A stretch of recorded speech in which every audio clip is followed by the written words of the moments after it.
Ce que vous voyez et entendez. Ils les entendaient parler en langue. Mais que voyaient-ils? Ils pensaient qu'ils étaient saouls. Ils étaient vraiment saouls. Ils agissaient comme des gens saouls.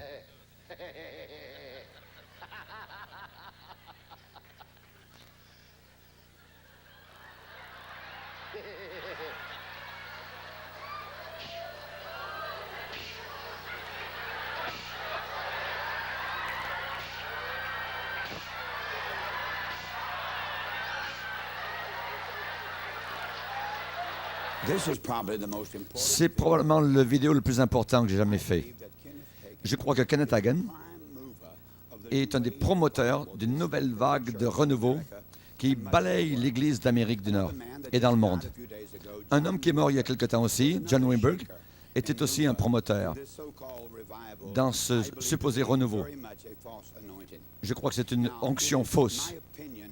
C'est mon opinion maintenant que Dieu commence à juger ce renouveau et que Dieu permet que la vérité puisse être démontrée de ce supposé renouveau. Que ça soit tellement clair et révélé que quelqu'un avec un cœur ouvert et qui croit dans la Bible va vraiment savoir la vérité par rapport à l'erreur. Car ce qui arrive autour du monde, dans beaucoup d'endroits, c'est vraiment l'esprit du serpent. C'est clairement l'œuvre de l'ennemi. Et je crois que la vérité est en train d'être manifestée. Je crois que vous donnerez vraiment vous-même abondamment l'étude de la parole de Dieu et à ce que la Bible dit. Et demandez à Dieu la sagesse dans ce jour très périlleux. Des réunions ont juste été faites dans le Missouri, à Saint-Louis. C'était la réunion du Saint-Esprit de Kenneth Hagin avec toute son équipe. C'était du 12 octobre jusqu'au 24 octobre. Dans cette réunion, il fut très clair pour moi que l'esprit du serpent a été manifesté. Que l'esprit du serpent a été manifesté. La première chose que j'ai vue, c'est le sifflement, comme le sifflement d'un serpent, et de l'ivresse que Dieu juge, et des gens qui tombent de leur banc, qui glissent en bas de leur siège. C'est exactement comme des serpents qui glissent sur le terrain. Et aussi la langue de cet homme qui sort de sa bouche, et le sifflement, comme la langue d'un serpent. Et je vous en parlerai plus loin dans la vidéo. Allons vers la Bible maintenant. Qu'est-ce que la Bible dit au sujet de cela? Lisez dans le livre Ésaïe, chapitre 5. Écoutez attentivement au verset 25. C'est pourquoi la colère de l'Éternel s'enflamme contre son peuple. Il étend sa main sur lui et il le frappe. Et il élève une bannière pour les peuples lointains et il en siffle un des extrémités de la terre. Et voici, il arrive avec promptitude et légèreté. C'est un appel non pas à la justice, mais un appel au jugement. Un appel au jugement, le jugement de Dieu. Le verset 29 nous dit, « Son rugissement est comme celui d'une lionne. Il rugit comme des lionceaux. » Leur rugissement sera comme celui des lionceaux, comme des jeunes lions. Il rugira contre eux comme des lionceaux. En regardant la terre, on ne verra que ténèbres. Et il y aura au ciel l'obscurité. Ésaïe parle d'un jour de jugement, un sifflement pour attirer ces gens vers le jugement. Un rugissement comme celui du rugissement de lion. Il y aura la lumière qui va se tourner en ténèbres. Et maintenant, nous voyons cela directement de cette fausse onction. Dans Jérémie, chapitre 50 et verset 13, à cause de la colère de l'Éternel, elle ne sera plus habitée, mais elle sera totalement une solitude. Elle sera totalement une solitude. Tous ceux qui passeront près de Babylone, la Babylone spirituelle, seront dans l'étonnement et siffleront sur toutes ses plaies. Alors Dieu appelle un sifflement pour faire manifeste son jugement. Les gens qui sont détournés de la vérité est devenue une erreur, une fausse onction, une activité paranormale, et Dieu est en train de la juger. Et nous envoyons l'évidence de ce jugement à Saint-Louis. Écoutez à Kenneth Hagin lui-même, en train de prophétiser. Il est en train de prophétiser certaines choses et il parle de cette nouvelle chose, cette nouvelle onction qui vient. Il y aura une plus grande manifestation avec l'esprit de voir et de connaître. Il y aura une manifestation nouvelle des dons du Saint-Esprit.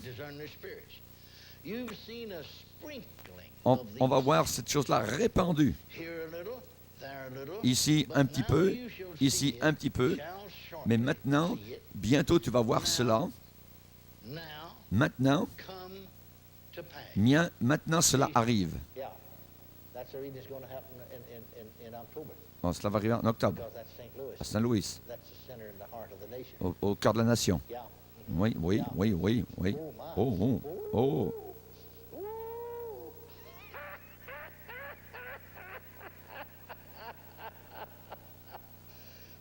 Oh. Oh, ça va se répandre. Oh, ça va se répandre. Oui, oui, oui. Ça va se répandre partout dans le pays. Écoutez, quand Kenneth Hagin parle du prophète, il dit le prophète. En écoutant beaucoup de ses vidéos, il est bien clair qu'il parle de lui-même. Après cela, on ira vers une autre séquence où il parle de l'âme et du corps comme étant le véhicule d'expression dans ce nouveau monde, dans ces nouvelles manifestations. Il mentionne spécifiquement l'âme et la chair. Maintenant, le Seigneur dit, marche en révérence devant moi, réponds à l'appel de Dieu, et un cœur ouvert par rapport à ceux qui sont appelés de Dieu. Réponds aux prophètes avec faveur, et tu verras la gloire de Dieu répandue sur toi, et sur tous ceux qui sont autour de toi, et la bénédiction de Dieu t'accompagnera. À l'intérieur de toi, le Saint-Esprit viendra, et tu seras conscient de lui comme jamais auparavant. Et il va travailler dans ton âme, dans le monde de l'âme, dans le monde des pensées. Tu seras conscient de lui et aussi dans ton corps, ton corps deviendra fort et des symptômes qui étaient auparavant du diable dans ton corps s'en iront et ton corps marchera parfaitement. Maintenant, crois-le, attends-toi à cela avec une grande anticipation. Il y a un monde naturel. Mais il y a un monde surnaturel. L'homme vit dans le naturel et Dieu agit dans le surnaturel. Et il y a quelque chose entre. Il y a un monde là qui est paranormal, entre le naturel et le surnaturel. Et c'est là où Satan et les esprits de démons travaillent. C'est là où Satan amène son illusion, une grande illusion, qui se trouve dans la pensée des hommes, dans la vie des hommes. Entre le surnaturel et le naturel, il y a le paranormal. L'homme vit dans le naturel. Dieu vit dans le surnaturel. Dieu révèle son monde surnaturel. Et il manifeste sa puissance surnaturelle. Les puissances surnaturelles sont disponibles. C'est dans le monde du Saint-Esprit, lorsqu'on est né de nouveau, Dieu agit dans le monde surnaturel. Mais il y a le paranormal entre le surnaturel et le monde naturel. Et c'est là où Satan travaille. Tout ce qui est paranormal n'est pas surnaturel. Nous ne devons pas avoir la confusion sur les deux mondes. Je suis convaincu que nous aurons la capacité de discerner de savoir où Dieu agit, quand Dieu agit. Et lorsque le malin travaille. Vous avez entendu Kenneth Hagin dire que c'est dans l'âme que Dieu se manifestera, cette onction nouvelle. C'est totalement faux.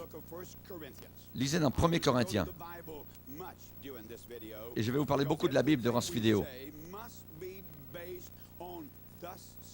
On doit être basé sur « Ainsi dit le Seigneur ». Dans le 1 Corinthiens, chapitre 2, verset 14. Mais l'homme naturel, l'homme animal, ne reçoit pas les choses de l'Esprit de Dieu. Regardez dans ce mot animal, l'homme animal naturel. Ça parle là, ici, de l'âme, pas de la chair. Ça parle de l'âme. L'homme naturel, l'homme animal, ne reçoit pas les choses de Dieu. Parce qu'elles sont une folie pour lui. Et il ne peut pas les connaître. Parce que c'est spirituellement qu'on les comprend. L'homme est à la fois corps, âme et esprit. Dans votre corps, vous êtes relié au monde environnant. Dans votre esprit, vous êtes relié à Dieu. Et dans votre âme, vous êtes relié à ce qui vous entoure. La Bible condamne la nécromancie, le contact avec les sorcières, avec tout ce qui est psychique. C'est interdit. Ça emmène dans des domaines très dangereux.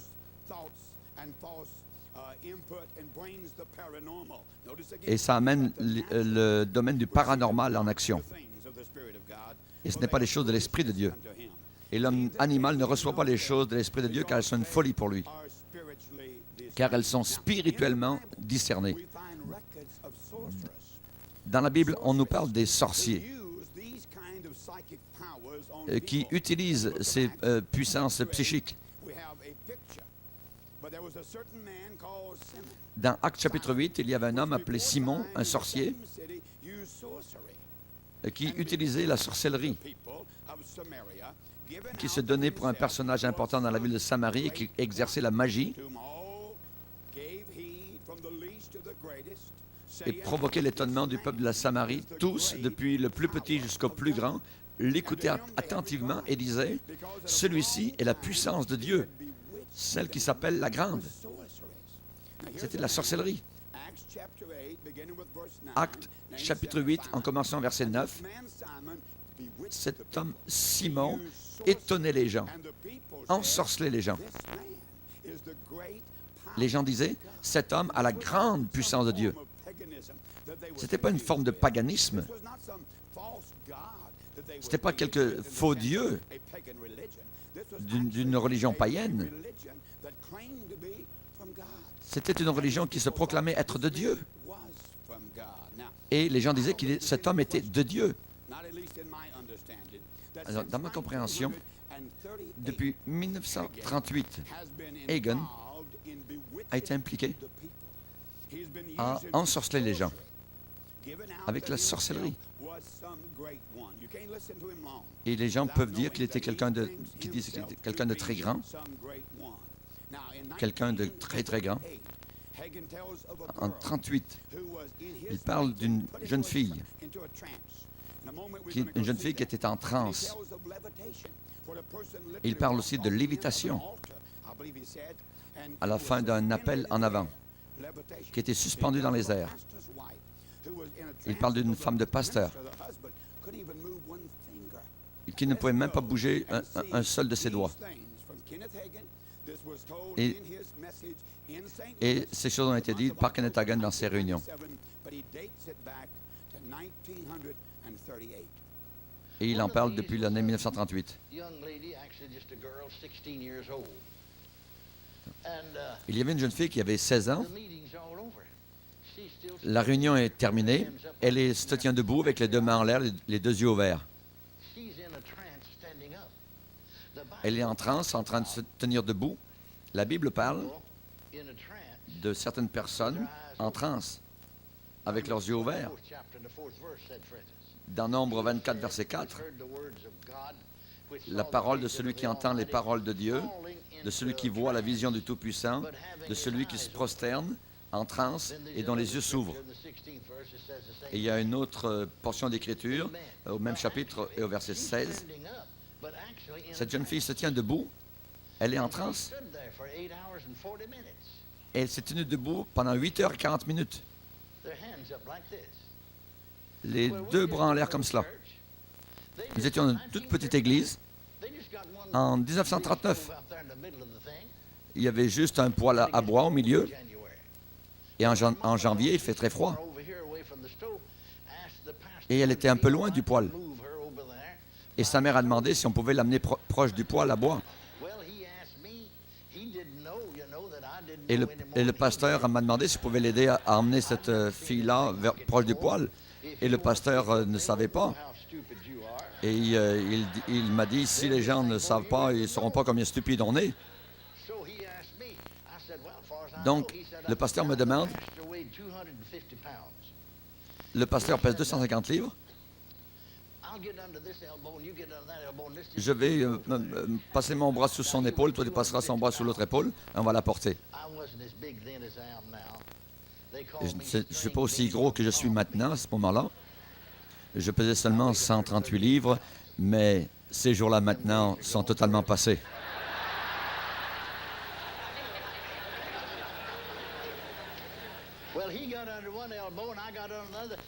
Alors, il s'est placé sous une épaule, moi sous une autre, et on n'arrivait pas à la bouger. Alors, elle s'est tenue là pendant 8 heures 40 minutes.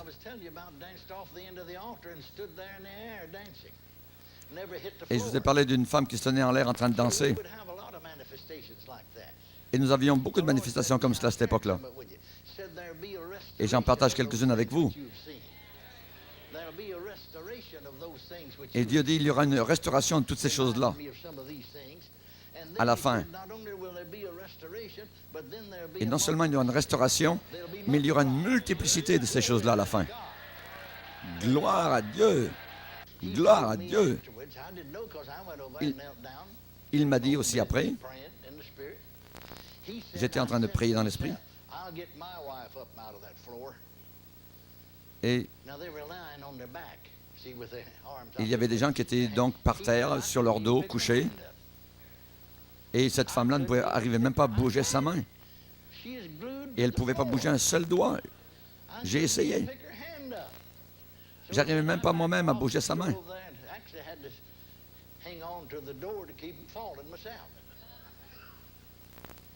Et j'avais peur moi-même de tomber par terre. Qu'est-ce qu'une transe? Et qu'est-ce que l'hypnose? Regardons, comprenons bien la chose.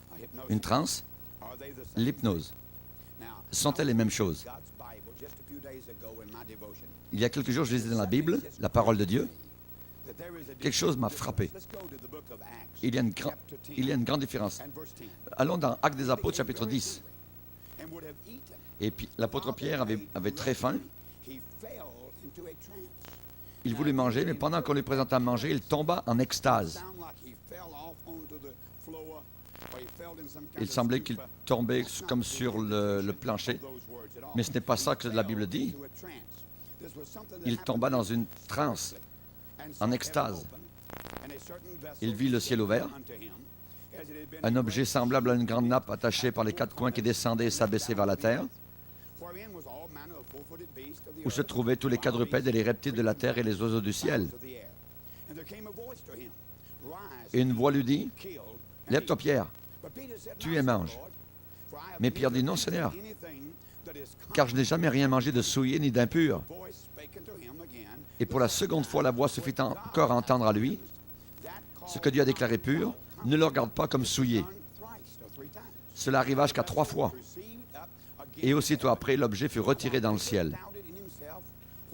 Tandis que Pierre ne savait pas en lui-même que penser de ce sens de la vision, les hommes envoyés par Corneille, s'étant informés de la maison de Simon, se présentèrent à la porte et demandèrent à haute voix si c'était là que logeait Simon, surnommé Pierre. Et comme Pierre était à réfléchir sur la vision, l'Esprit lui dit, « Voici 3 hommes te demande et te cherche. Je vais vous donner un arrière-plan de ces choses. Dans le grec, ce que nous avons, nous, dans extase ou transe, c'est un état de gloire, de grande joie, une merveilleuse expérience que donne le Seigneur. Le sens de cela aujourd'hui est différent, vient du monde occulte. Dans une condition comatique, un état de suspension, d'inconscience. C'est un mot qui a évolué au travers des âges, de quelque chose qui était au départ d'une merveilleuse gloire. Pierre a entendu un message de la part du Seigneur.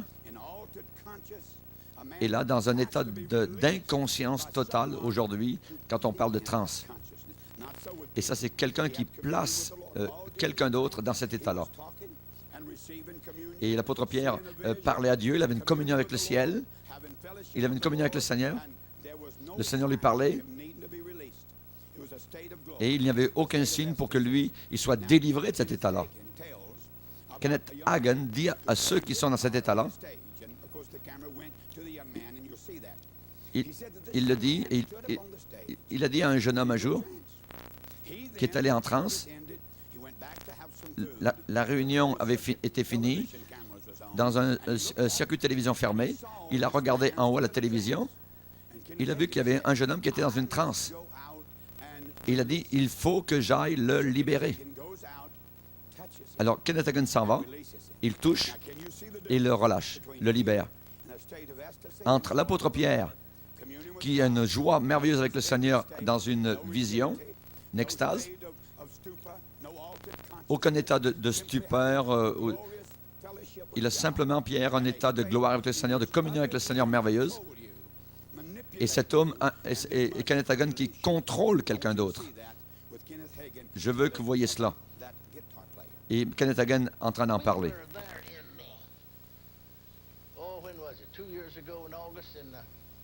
Il y a environ 2 ans, en Colorado,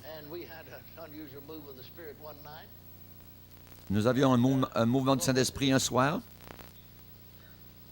Qui c'était? Hein? Darrell. L'homme qui joue la guitare.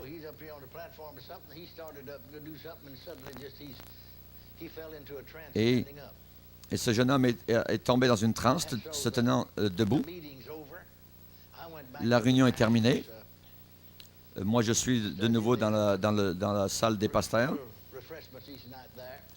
en train de boire des rafraîchissements. Et je regarde la télévision en circuit fermé. Et je vois ce jeune homme. Et je dis aux autres, il faut que j'aille le libérer. Et je l'ai relâché simplement en le touchant. Et c'est terminé. Je crois que Kenneth Hagin a un esprit de sorcier, de sorcellerie, depuis très longtemps, depuis 59 ans. Je crois qu'il a ensorcelé les gens durant toutes ces années-là. Et il a été comme une sorte de gourou. Vous dites, mais M. Chambers, c'est une chose horrible de dire cela. Mon cher ami, ce que nous voyons n'est pas du tout biblique. C'est paranormal. Les démonstrations, les actions montrent très clairement que ces choses-là ne sont pas normales. Et je vais vous dire exactement ce que lui-même a déclaré comme déclaration. En 59, il eut une vision. Dieu lui a dit, ce n'est pas seulement pour toi, mais c'est pour tout le monde. Tu vas avoir un témoin intérieur et par cela, je vais te rendre très riche. Et il dit, j'ai suivi ce témoignage intérieur et il m'a rendu riche. Il a parlé de son esprit à l'intérieur de l'homme. Il dit exactement comme l'homme extérieur a une voix, l'homme intérieur a aussi une voix. C'est une voix douce, la voix de l'esprit. Ton esprit te parlera. ta conscience et la voix de ton esprit. Vous devrez regarder attentivement ces mots, à ce qu'il déclare. En réalité, il dit que l'homme, avant d'être physique, est esprit. Mais qu'y a-t-il de mauvais, M. Chambers, à dire que l'homme est esprit? Il n'y a rien de mauvais. Mais nous devons faire attention que nous puissions aller dans le domaine paranormal, au-dessus du naturel. Il y a, n'oubliez pas, le paranormal. Et c'est exactement ce que Kenneth Hagin enseigne. Et je vais vous prouver cela. Et il m'a dit, le Seigneur m'a dit, il faut que je corrige un peu ta théologie. Moi, j'étais endoctriné qu'il y avait des choses que je pensais être correctes, mais qui peut-être n'étaient pas correctes. Et Dieu m'a dit, ne prie plus pour de l'argent, de la façon avec laquelle tu as prié jusqu'à maintenant, mais simplement proclame et réclame ce dont tu as besoin. Tu as juste à le proclamer. Si vous pouvez proclamer ce que vous voulez sans avoir communion avec Dieu, alors aussi les pécheurs peuvent avoir des réponses. Parce qu'ils ont appris à vivre par certains principes. Dans ce domaine d'esprit. Et c'est très dangereux. Et c'est ce qui est à la base de toutes ces manifestations paranormales. Et c'est ce qu'il veut dire vraiment exactement. Je vais vous emmener vers la Bible. Dans le livre de 2 Corinthiens, au chapitre 4, je vais vous donner une image de l'homme tel que Dieu la voit. Au verset 7, « Nous portons ce trésor dans des vases de terre, afin que cette grande puissance soit attribuée à Dieu et non pas à nous. Nous sommes pressés de toute manière, mais non réduits à l'extrémité, dans la détresse, mais non dans le désespoir, persécutés, mais non abandonnés, abattus, mais non perdus, portant toujours avec nous dans notre corps la mort de Jésus, afin que la vie de Jésus soit aussi manifestée dans notre corps. » Où cela? Dans notre corps. Nous sommes humains. Nous sommes physiques. Nous sommes sang et chair. Et nous savons que la chair et le sang ne peuvent pas hériter le royaume de Dieu. Il va falloir qu'il y ait une glorieuse transformation à la résurrection.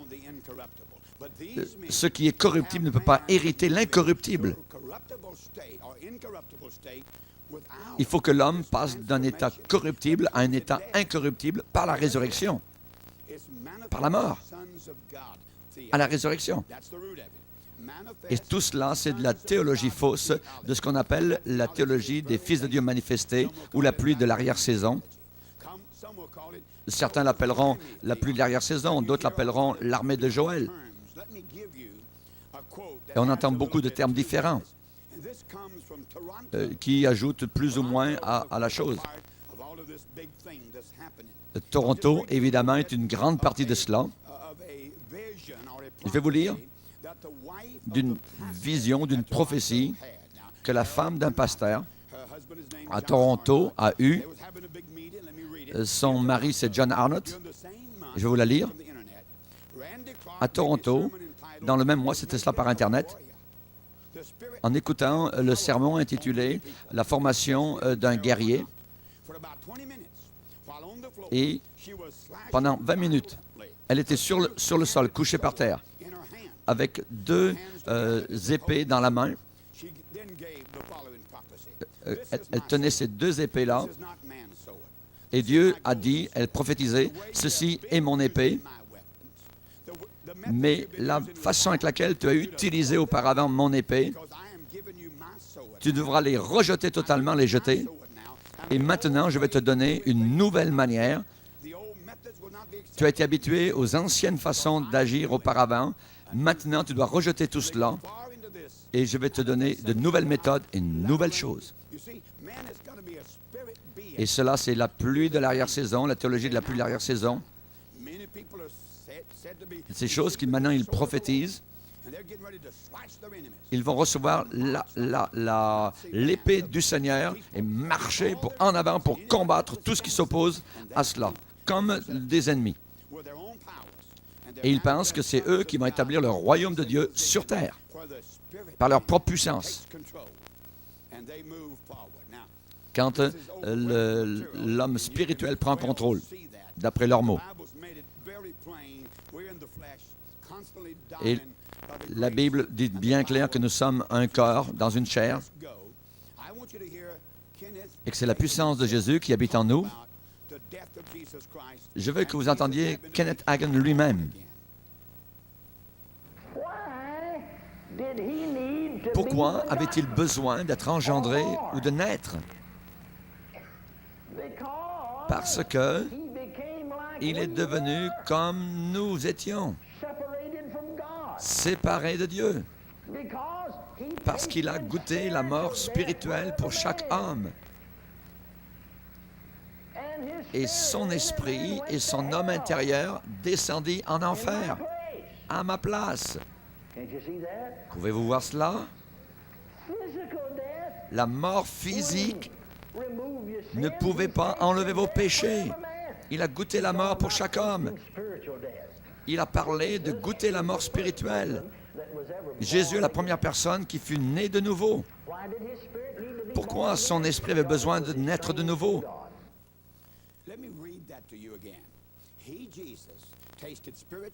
Jésus a goûté la mort spirituelle et l'homme intérieur est descendu en enfer. Son homme intérieur est descendu en enfer. La mort physique de Jésus ne pouvait pas ôter vos péchés. Il a goûté la mort spirituelle pour chaque homme. Il a goûté la mort spirituelle. Il est descendu en enfer. Il a été entre les mains de Satan et des démons. Et là, il est né de nouveau en enfer. Il est né de nouveau. La Bible dit vraiment différemment.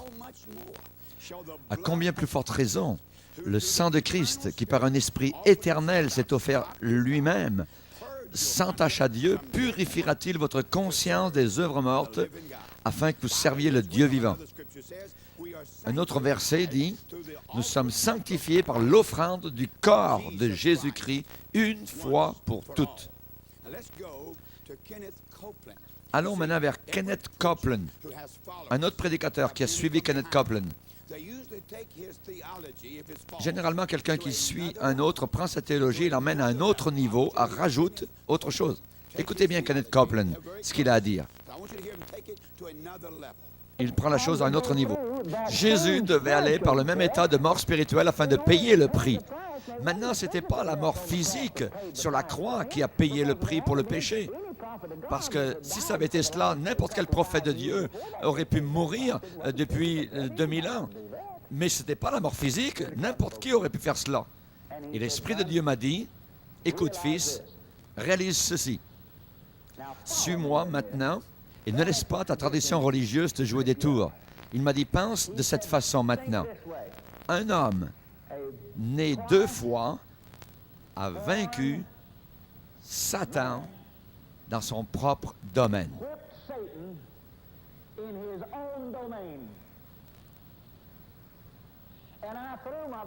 Et j'ai jeté ma Bible et j'ai dit, « Quoi? » Et il m'a dit, « Un homme né de nouveau a défait Satan. » Le premier qui a, frère, parmi beaucoup d'autres, qui a défait Satan. Et il m'a dit, « Tu es l'image même et la copie même de celui-là. » Et j'ai dit, « Quoi? » Oh!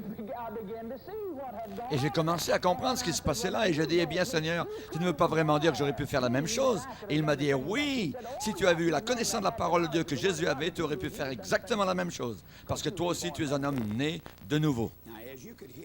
Comme vous pouvez entendre, Kenneth Copeland a emmené cela à un autre niveau. Ça ne veut pas suggérer que Kenneth Hagin ne croit pas cela. Mais Kenneth Copeland l'a dit simplement différemment, que la mort de Jésus sur la croix, et je paraphrase, si la mort de Jésus sur la croix aurait pu nous sauver par le sang physique de Christ qui a coulé, alors n'importe quel prophète de Dieu, depuis 2000 ans avant Jésus, aurait pu faire la même chose. Et Kenneth Copeland continue à dire, le Saint-Esprit lui a dit, tu aurais pu faire la même chose. Il aurait pu sauver le monde par sa propre mort. Et ça, mes amis, vraiment, c'est une hérésie horrible. Ça ne peut pas être plus rempli d'erreurs. Romains 3, 25.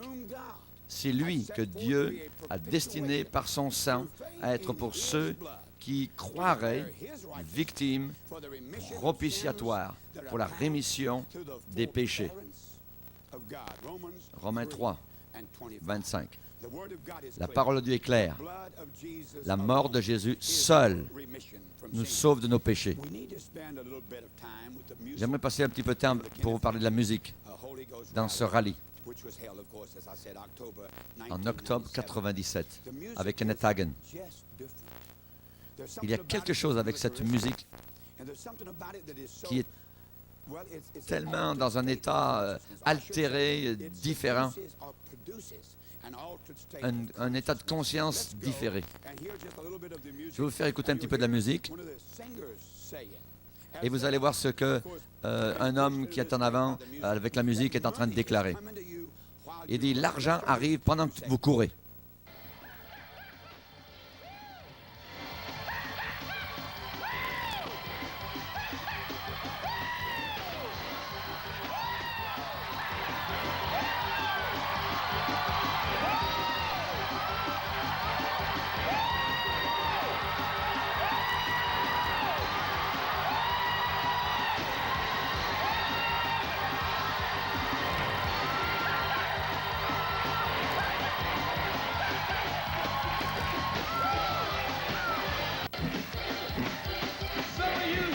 L'argent vous arrive pendant que vous êtes en train de courir.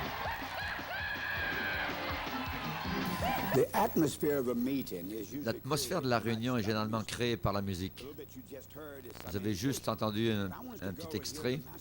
Je veux que vous veniez avec moi pour entendre le maître de cérémonie. Et il chante un chant et je pense qu'il a inventé les paroles directement pour que vous ayez un petit peu le sentiment.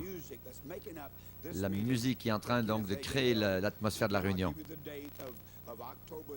Octobre, le 12 octobre jusqu'au 24 octobre 97 à Saint Louis, Missouri.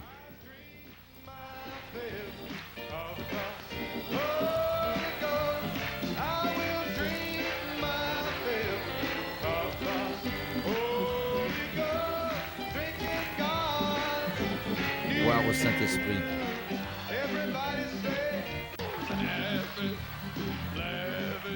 Rire. Rire est tellement amusant. Rire.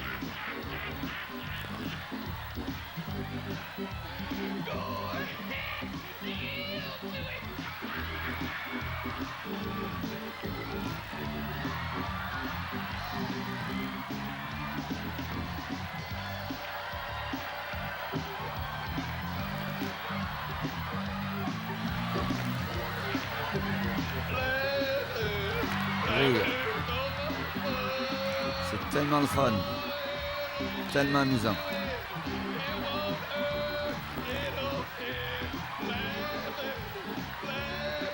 Rire. C'est du Saint-Esprit. Rire.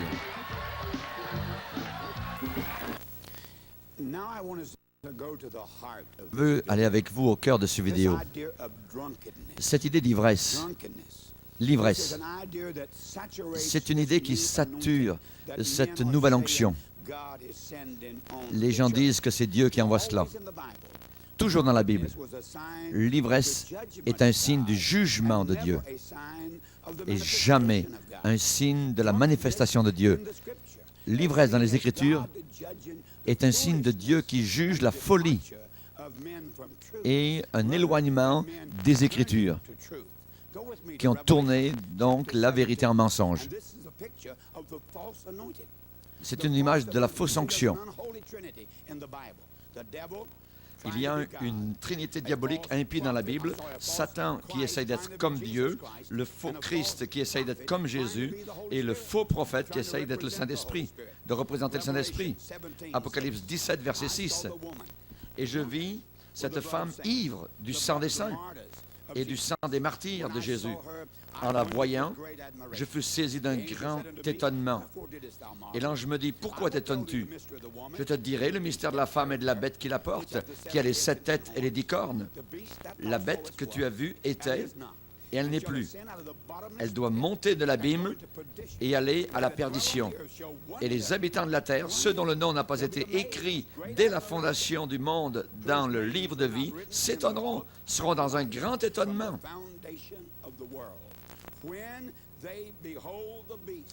Quand ils ont vu la bête, ils ont été étonnés.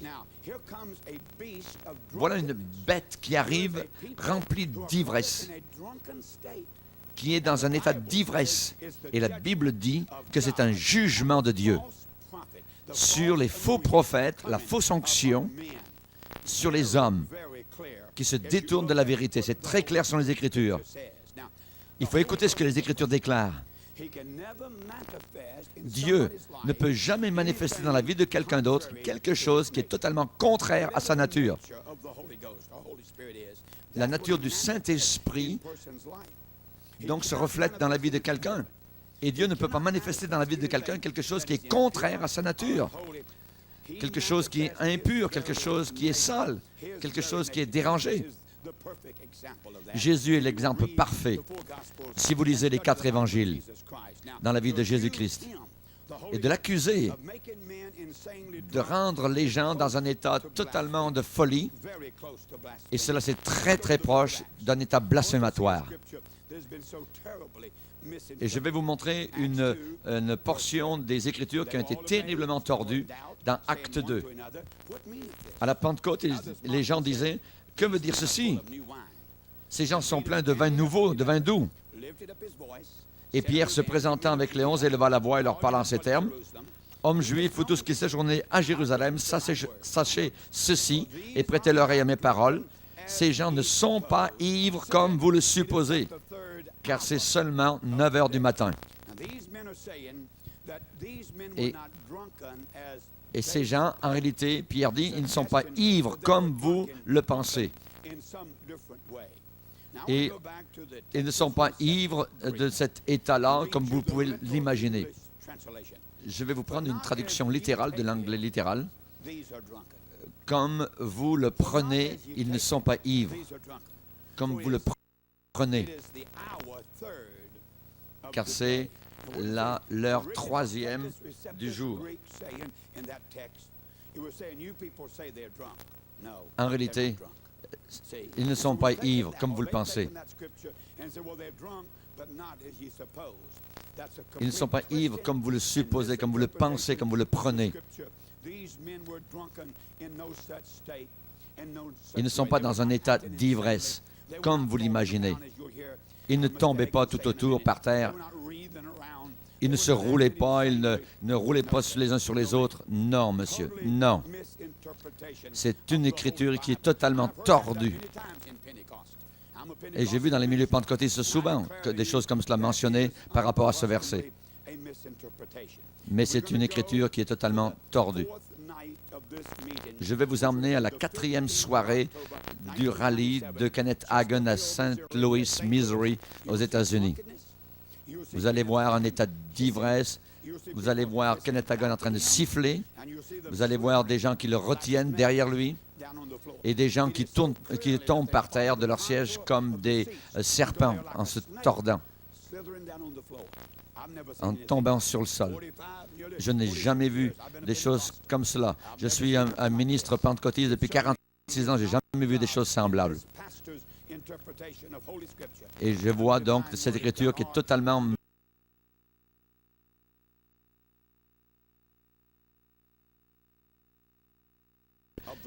pour la compréhension du Saint-Esprit. Rire, parler tout le temps. Il est plein d'un mauvais esprit. Mais vous n'êtes pas ivre du Saint-Esprit. Ils ne sont pas ivres comme vous le supposez, car c'est seulement la 3e heure du jour, 9 heures du matin. Ce que maintenant vous voyez et entendez. Ils les entendaient parler en langue, mais que voyaient-ils? pour qu'ils pensent qu'ils étaient ivres. Ils devaient vraiment être ivres. Ils agissaient comme des soûls.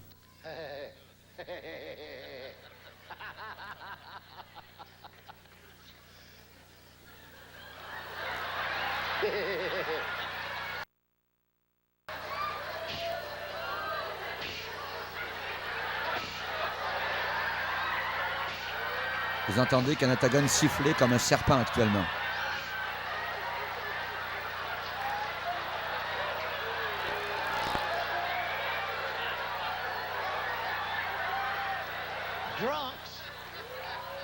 Des gens sous tombent par terre.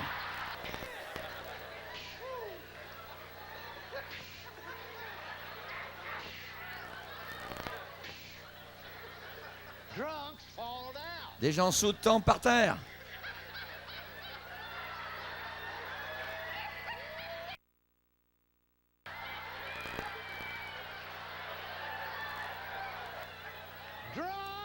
Les sous tombent par terre.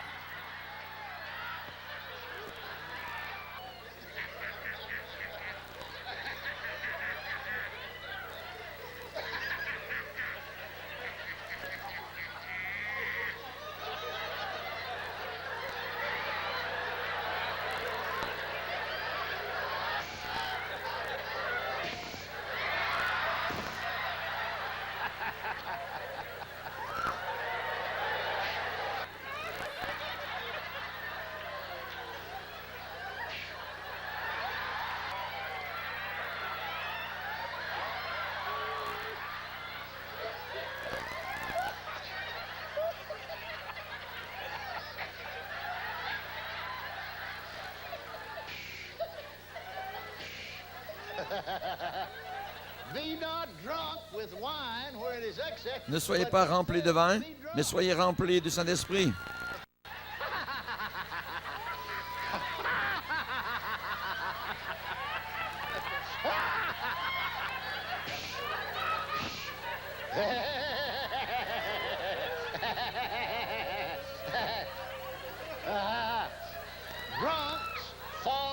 Les gens sous tombent par terre. Les gens sous sont par terre tout autour.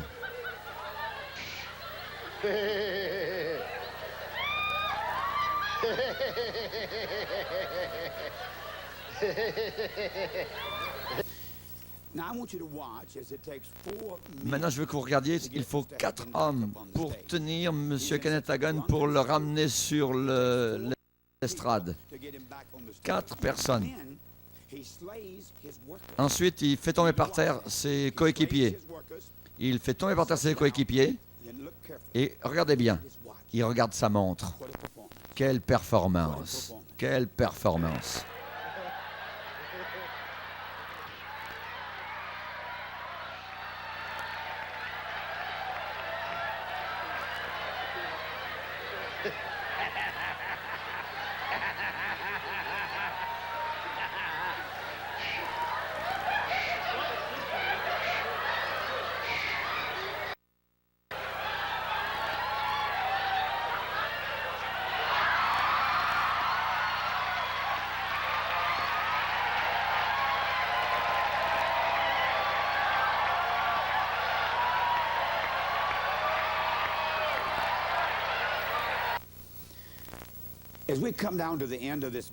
Comme nous arrivons à la fin de cette vidéo,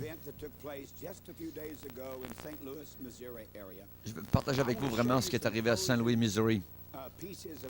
Et à la fin du vidéo, vous montrer différentes choses. C'est vraiment étonnant. M. Hagin a dit qu'il y aurait une restauration de ces choses-là, et plus que cela, une multiplicité de ces choses-là. Il dit qu'il y aura une restauration et en plus une multiplicité. Que cette chose serait une vague que l'on verrait partout en Amérique du Nord et partout dans le monde entier. Regardez la dernière soirée, le 24 octobre 97. Il a prié pour tous les pasteurs qui étaient là. Tous sont tombés par terre. C'était étonnant de voir tout ça. Ensuite, il les renvoie pour propager ce virus spirituel partout en Amérique, dans toutes les villes et communautés américaines et dans le monde. Très important de voir cela. Hallelujah! Restoration! Restauration, Joy! Wow! la joie, Joy! Joy unspeakable and full of glory. la joie ineffable et pleine de gloire.